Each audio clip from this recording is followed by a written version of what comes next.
যৌবনের পরীক্ষা দিয়েছিলেন আল্লাহ নবী ইউসুফ আলাইহিস সালাম। জুলেখা একটা গোপন কক্ষে নিয়ে গেছে, প্রত্যেকটা দরজায় তালা মারছে। জুলেখা কাছে যায় আর বলে, দিলে বড় জ্বালা রে, পাঞ্জাবিওয়ালা হুজুর তো কিছুই বোঝে না, হুজুর সবই বোঝে, নারীর চলা কলা বোঝে না। জুলেখা কাছে আসে আর বলি, ইউসুফ রে, তোমার চোখ দুটো ভারী সুন্দর। ইউসুফ আলাইহিস সালাম ডেকে বলেন, এই চোখ যে আল্লাহ সৃষ্টি করেছেন সে আল্লাহ তাআলাকে ভয় করো। ইউসুফ আলাইহিস সালামের অন্তরে কার ভয়? একটু জোরে বলেন না, কার ভয়? ইন্নী আখাফুল্লাহ, অন্তরে আল্লাহর ভয় নেই। আল্লাহকে ডেকে বলে, আল্লাহ জুলেখার মনের অবস্থা আমি বুঝতে পেরেছি, আল্লাহ একমাত্র আপনিই পারেন আমাকে বাঁচাইতে। হে যুবক, চিন্তা করো, ইউসুফ নবী আর জুলেখা, আর কেউ নাই। এরকম চাঁদচুটি তোমরা পাবো কথা বলি না, কি করবা? রাগ করছে, শরম লাগে বলতে। ওই যে সেদিন হোটেলে গেলে যে ওই যে এটা কে ছিল গো? হিসাব করবা, জীবনে পা ফেলার আগে হিসাব করো, গুনাহ করার আগে চিন্তা করো। যে জায়গায় দাঁড়িয়ে গুনাহ করতেছে আল্লাহ দেখতেছে, আল্লাহ দেখতেছে, আল্লাহ দেখতেছে, বাঁচার উপায় নাই। ইউসুফ আলাইহিস সালাম আল্লাহর উপরে তাওয়াক্কুল করে ডেকে বলেন, আল্লাহ আপনি ছাড়া আমাকে বাঁচানোর কেউ নাই। আল্লাহর উপরে তাওয়াক্কুল করে পয়গম্বর ডেকে বলে, আল্লাহ নিজের ইজ্জতকে বাঁচানোর জন্য দৌড় মারার দায়িত্ব আমার, আর আপনার কুদরত থেকে তালা খুলে দেওয়ার দায়িত্ব আপনার। ইউসুফ আলাইহিস সালাম দৌড় মারলেন, আল্লাহর কুদরত থেকে প্রত্যেকটা দরজার তালা খুলে গেল। শেষ দরজায় জুলেখা পিছন থেকে মারছে থাবা। ইউসুফ আলাইহিস সালামের জামা ছিঁড়ে গেছে। এইবার জুলেখা তাকায় দেখে তার স্বামী আজিজ মিসর দাঁড়ায় আছে। কথায় আছে, যেখানে বাঘের ভয় সেখানে রাত হয়। স্বামীকে দেখা মাত্র জুলেখা নেকা কান্নার অভিনয় শুরু করে দিল। কিছু কিছু মহিলা দেখেন না, কথা বলার আগে কান্দে দেয়, দুনিয়াতে আমার কেউ নাই, কেউ নিতে পারছে আসু কি সব কথা কন, কথা বলার আগে কান্দে দেয়। এরকম মানুষ আছে না নাই? বাপরে বাপ, চোখে মনে মোটর বসায় রাখছে, কিছু বলার আগে কান্দে দেয়, এরকম আছে না নাই? অনেকের বউ দেখবেন খালি কান্না করে, খালি কান্না করে, কান্দেই মামলায় জিততে যায়, এমন কান্নাকাটি করে মনে হয় দুনিয়ার কিচ্ছু বোঝে না, ফিডার খায়। সব দোষ ছেলের, নারীর কোনো দোষ নাই। এ কথা কন না কে? ওরা কাঁদলে আপনারা বিশ্বাস করেন ওই কান্নার মধ্যে আছে পুরোটা অভিনয়। ছেলে মানুষ কাঁদতে পারে না, বুকটা ফাটে যায়, বলতে পারে না। আর মেয়ে মানুষ কথা বলার আগে কান্দে দেয়, চোখের পানি লেগেই থাকে, মনে হয় মোটর বসায় রাখছে, টিপ দেওয়া হয় না। অনেকের বউ যাদের বেশি বেশি কান্নাকাটি করে, বউ ধমক দেবে, চুপ কাঁদবি না, ঘটনা কি হয়েছে খুইলে বল। তোর কথা শুনে যদি মনে হয় কাঁদা উচিত, স্বামী স্ত্রী একসাথে জামাত করে কাঁদা হবে। ঘটনা কি হয়েছে ওইটাকে খুলে কর, কথা কোন ঠিক কি না? কি হয়েছে? কাঁদবি, যাই নামাজে কাঁদবি, আল্লাহর কাছে কাঁদবি, চোখের পানি লাগেই থাকে। মেয়ে মানুষ কাঁদে কাঁদে কাঁদে কাঁদে একটু বলে, কান্নাকাটি করে, অভিনয় করে, মানুষ মনে করে নিষ্পাপ, নিষ্কলঙ্ক, কিচ্ছু বোঝে না। রাগ করে? যুবক ভালো করে শুনে যাও। জুলেখা নেকা কান্নার অভিনয় করে ডেকে বলে, স্বামী ইউসুফকে ছেলের মতো দেখতাম, আজকে সুযোগ পাই আমার ইজ্জতের দিকে হাত বাড়াইছে, আরেকটু দেরি হয়ে গেলে সর্বনাশ হয়ে যেত। আর মনে মনে বলে, মরার স্বামী আসার সময় পাইনি না। মিথ্যা দর্শনের অপবাদ দিয়া, মিথ্যা তহমত দিয়া আল্লাহর নবী ইউসুফ আলাইহিস সালামকে 9.5 বছর জেলখানায় বন্দী রেখেছিল যারা, এই পৃথিবীর জমিনে নতুন করে ওলামায়ে কেরামদেরকে ধর্ষণের আসামি বানায়া জেলখানায় পাঠাবে যারা, এই যুগের জুলেখা তারা। কথা বলে, রাগ করবেন না আমার ভাইয়েরা। লম্বা ইতিহাস, লম্বা ঘটনা, আমি সংক্ষিপ্ত করে একটু 2-1 মিনিটে বলে দিলাম। হে যুবক, তোমাদের পায়ে হাত দিয়ে অনুরোধ করে বলে যাই, রে যুবক, তোদের পা দুটা গায়ে দে সোনা ভাই, আমি তোমাদের দুটা পা ধরে বলে যাই, খবরদার, পুলিশে ধরলে বাঁচবি, র্যাবে ধরলে বাঁচবি, কিন্তু কোন নারীর ছলনার ফাঁদে, মায়ের জালে, রূপের জালে, মিষ্টি কথার ফাঁদে একবার যদি পা টাটকে যায়, ফান্দে পড়িয়া ভোগা কান্দে রে, সারা জীবন কেঁদেও ওই কালনাগিনীর বিষাক্ত সবল থেকে তোরা বাঁচতে পারবি না। ওরা ছেলেদের ভালোবাসে না, ওরা ছেলেদের মন নিয়ে ব্যবসা বাণিজ্য করে, যে যত দামি গিফট করে তারে তত বেশি ভালোবাসে। মেয়েদের রং, মেয়েদের মনে রং আকাশের রং ধনুর মতো, মুহূর্তে মুহূর্তে পরিবর্তন হয়। মেয়ে যে কারে ভালোবাসে নিজেও জানে না। বিদায়, বিয়ের আগে অবৈধ কোন প্রেম প্রীতি কইরা বান্ধবীকে গিফট দিয়া ফকির হইও না।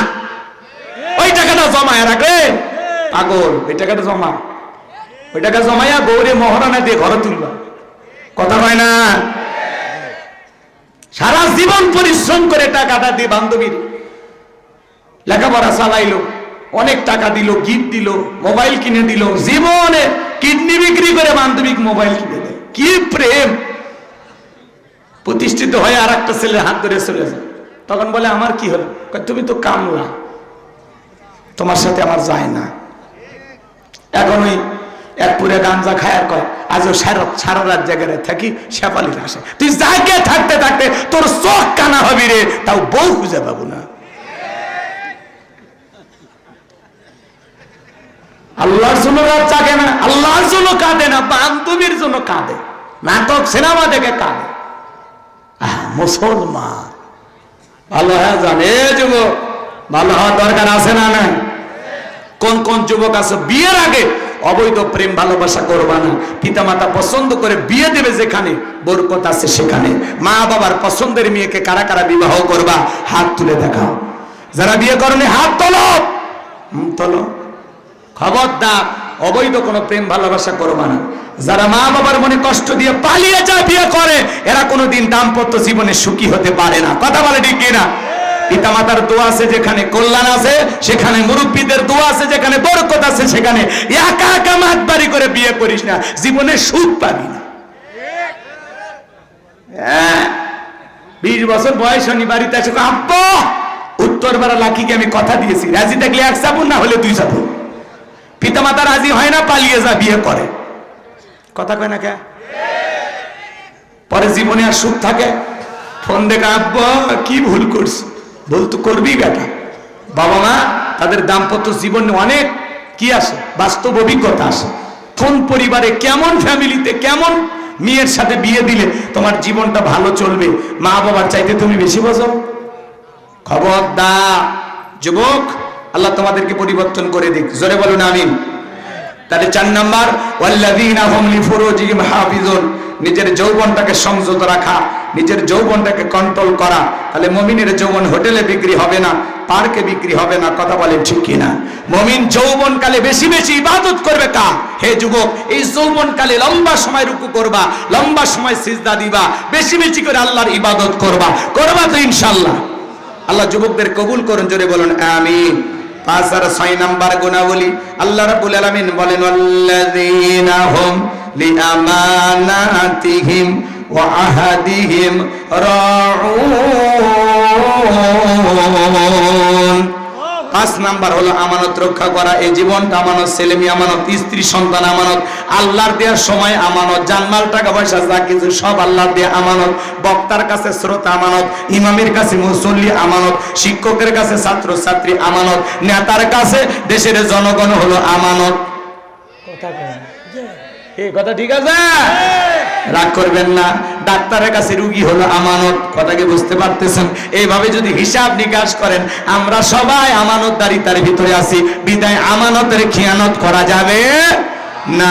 6 নাম্বার হলো ওয়াদা, প্রতিশ্রুতি রক্ষা করা। মুমিন মুখে যা বলে অন্তরে তা বিশ্বাস করে, কাজে তা বাস্তবায়ন করে।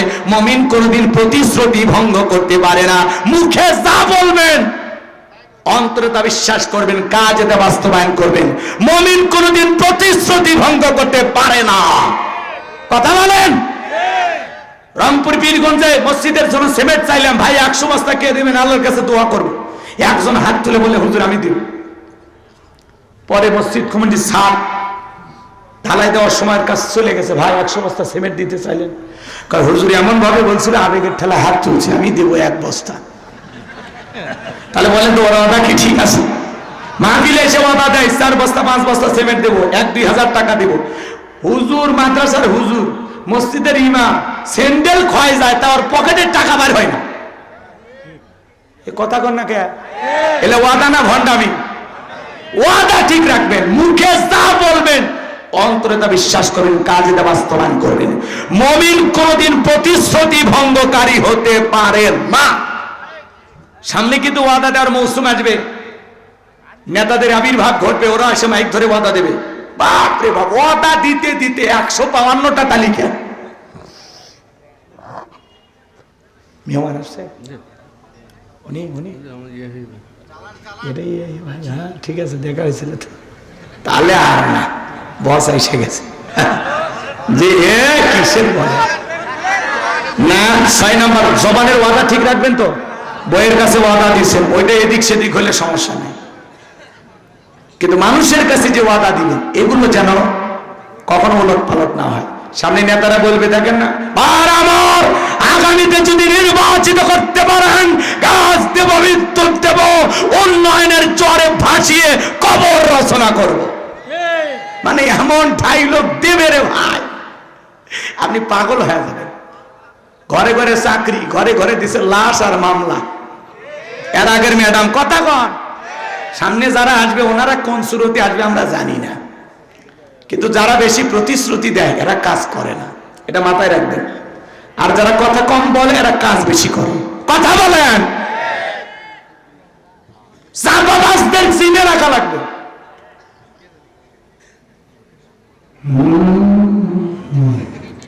ঠিক আছে, ঠিক আছে, ইশারায় কাজ করা লাগবে, বুঝে শুনে সৎ, যোগ্য, ভালো, নির্ভীক। যে মসজিদের ইমামদার এদিক, যে মসজিদের মেম্বারে দাঁড়িয়ে ইমামতি করে, আপনাদের সুন্দর করে নামাজ পড়ায়, উনি যদি মসজিদের ইমাম হতে পারেন, সমাজের ইমাম হলে দোষ কি? কথা কন। মসজিদের টাকা মেরে খায় হুজুর, খায় না, পারলে নিজে দান করে। কথা কন ঠিক কিনা? আল্লাহ বোঝার তৌফিক দান করে, এটির জোরে বলেন না আমিন। 7 নাম্বার, ওয়াল্লাযীনা হুম আলা সালাওয়াতিহিম ইউহাফিজুন। 7 নাম্বার হলো যত্ন সহকারে সালাত আদায় করা। যে ব্যক্তি আসর পরে মাগরিব পর্যন্ত মসজিদে মন টাঙানো থাকে, মাগরিব পরে এশা পর্যন্ত মসজিদে মন টাঙানো থাকে, শুধু একা নামাজ পড়লে হবে না, স্ত্রী সন্তানদেরকে নামাজি বানানোর দরকার আছে না নাই? পৃথিবীর সফল বাবা তারা নিজের ছেলের হাত ধরে মসজিদে নিয়ে যায় যারা। কথা বলেন, কথা বলেন।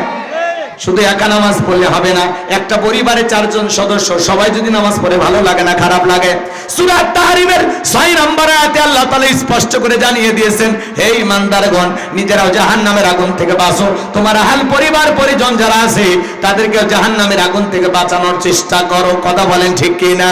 তাহলে বাজান যত্ন সহকারে সালাত আদায় করবেন। মসজিদে যাইতেছেন, বিবিকে ডাকবেন, শেফালি, ময়নার মা ওঠো, ও আয়েশার মা ওঠো, ও নুসাইবার মা ওঠো, ও ইউসুফের মা ওঠো, ও বল্টুর মা ওঠো, ও ট্যাবলেটের মা ওঠো। কথা নাকি? বউ ডাক দিবেন, বউ যদি ডাকে কথা না শোনে, আস্তে করে 2টা হাত ল্যাপের ভিতর দিয়ে দিবেন।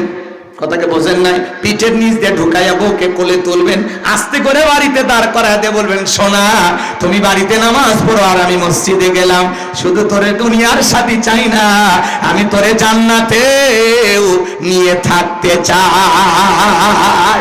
বউ খুশি হয়ে যাবে, গো খুশি যে আমার স্বামী কয় কি, আমাকে নাকি জান্নাতে নিয়ে যাবে। কথা কন কি? বউ নামাজ পড়ে না ওইটা বলার দায়িত্ব নাই? বউ পর্দা করে না বলার দায়িত্ব নেই? তোমার বউ বেপরদাই বাহিরে ঘরে, আর তুমি চাইজা থাকো তুমি পুরুষ।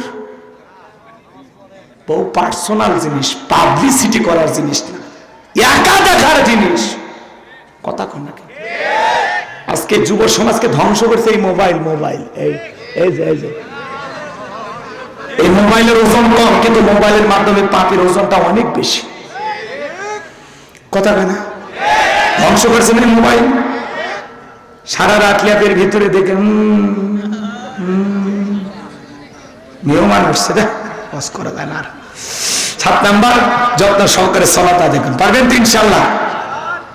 এই 7টা গুণাবলী যদি অর্জন করতে পারেন, উলাইকা হুমুল ওয়ারিসুন আল্লাযীনা ইয়ারিসুনাল ফিরদাউস হুম ফিহা খালিদুন। আল্লাহ বলেন তারাই উত্তরাধিকারী হবে জান্নাতুল ফিরদাউসের, সেখানে তারা চিরকাল বসবাস করবেন।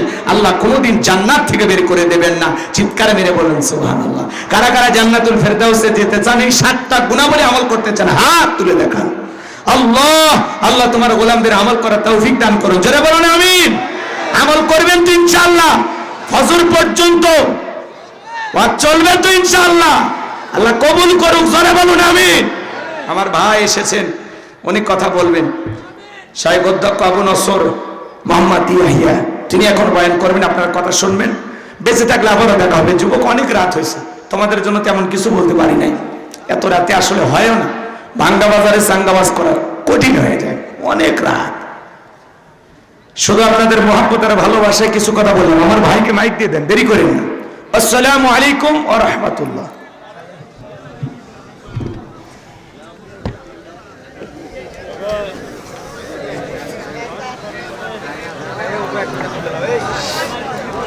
ঠিক করে দেন, অন করে দেন, অন করে দেন। মুসলমান ভাইরা ভালো বসেন, আমাদের বক্তা এসেছেন।